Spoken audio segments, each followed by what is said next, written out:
Hi குட்டீஸ், இன்றைய கதை கேட்கத் தயாரா? இன்றைய கதை புதுவெள்ளம். அமைதியாக படுத்துக்கொண்டு கதையை கேளுங்கள். அசோகர் சாலையோரங்களில், அசோகர் சாலையோரங்களில், அசோகர் சாலையோரங்களில் என திரும்ப திரும்ப அதே வார்த்தைகளை உச்சரித்து கொண்டிருந்தான் பாலு. மாலை இதழ் ஒன்றில் மூழ்கியிருந்த பாலுவின் தந்தை கோபாலன் அவனை உற்று பார்த்தார். ஒரே வார்த்தையை மீண்டும் மீண்டும் உச்சரிப்பதிலிருந்தே பாலுவின் கவனம் பாடத்தில் செல்லவில்லை என்று கோபாலனுக்கு புரிந்தது. பாலு என்றார். பதிலில்லை. மீண்டும் பாலு என்றார். பாலு சுயநினைவுக்கு வந்தான். என்னப்பா? நோட்டு புத்தகத்தை மூடி வைத்துவிட்டு தந்தையின் முன்னால் வந்து நின்றான் பாலு. அவனை தன் அருகே அமரச் செய்த தந்தை, என்ன பாலு, படிப்புல கவனம் செலுத்தாம வேற எதையோ மனதில் நினச்சிட்டு இருக்கியா என்று கேட்டார். மறுத்தான் பாலு. இல்லப்பா, அது அவன் தயங்க கோபாலன் அறிவுறுத்தினார்.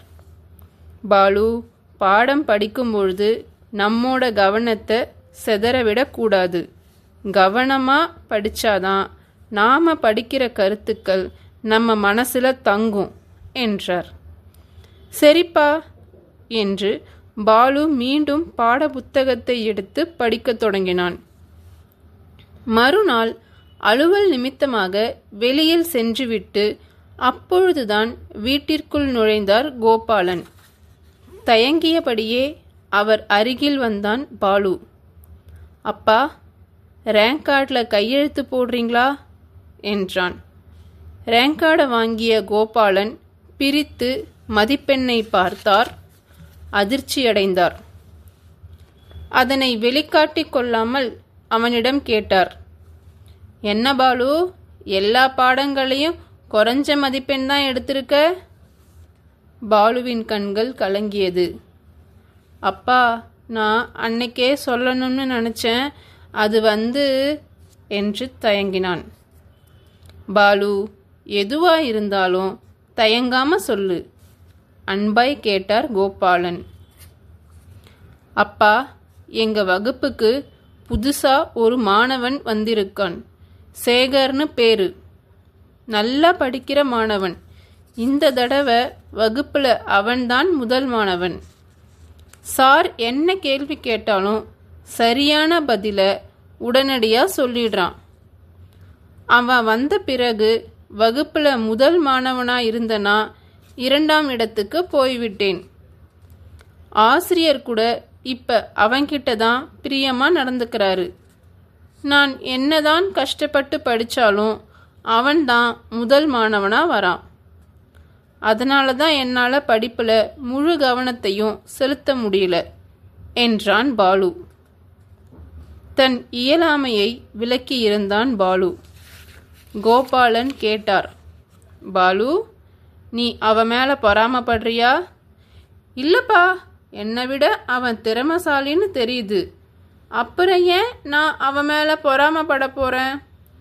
அறிவுபூர்வமாக பாலு சொல்ல உள்ளுக்குள் மகிழ்ந்தார் கோபாலன்.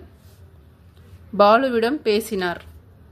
பாலு, உங்கள் வகுப்புக்கு புதுசாக வந்த மாணவன் சேகர்.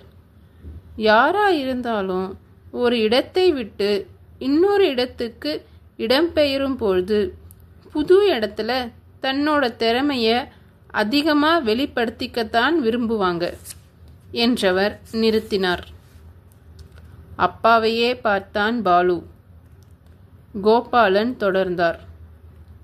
பாலு, புதுவெள்ளம் கேள்விப்பட்டிருப்பேன்னு நினைக்கிறேன். மழை பெய்து அந்த நீரெல்லாம் ஒன்று சேர்ந்து மேடான இடத்திலிருந்து பள்ளத்துக்கு பாயும் பொழுது அதோட வேகம் பார்க்க பயங்கரமாக தான் இருக்கும். ஆனால் அந்த வெள்ளத்தை பார்த்து மக்கள் பயப்படுறதில்ல. எவ்வளவோ பொருட்சேதங்களை ஏற்படுத்தி இருந்தாலும் முதலில் கவலைப்பட்டாலும் பிறகு சந்தோஷமாக இருப்பாங்க. ஏன்னா வெள்ளம் வடிஞ்ச பிறகு ஆறு, குளம் போன்றவை நிறைஞ்சு விவசாயத்துக்கு தேவையான நீர் கிடைக்குமேனு. அதே போலத்தான் உங்கள் வகுப்புக்கு வந்த புதுவெல்லம் சேகர். அவனால் உனக்கு பாதிப்புன்னு நினச்சி நீ மனம் தளரக்கூடாது. அவனோட நீ நட்பு பாராட்டணும். உன்னோட கருத்துக்களை அவன்கிட்ட பரிமாறணும். அவனோட கருத்துக்களை கேட்டு தெரிஞ்சுக்கணும். ஏன்னா இருவரோட கருத்துக்களை பரிமாறும் பொழுது நிறைய பலன் கிடைக்கும்.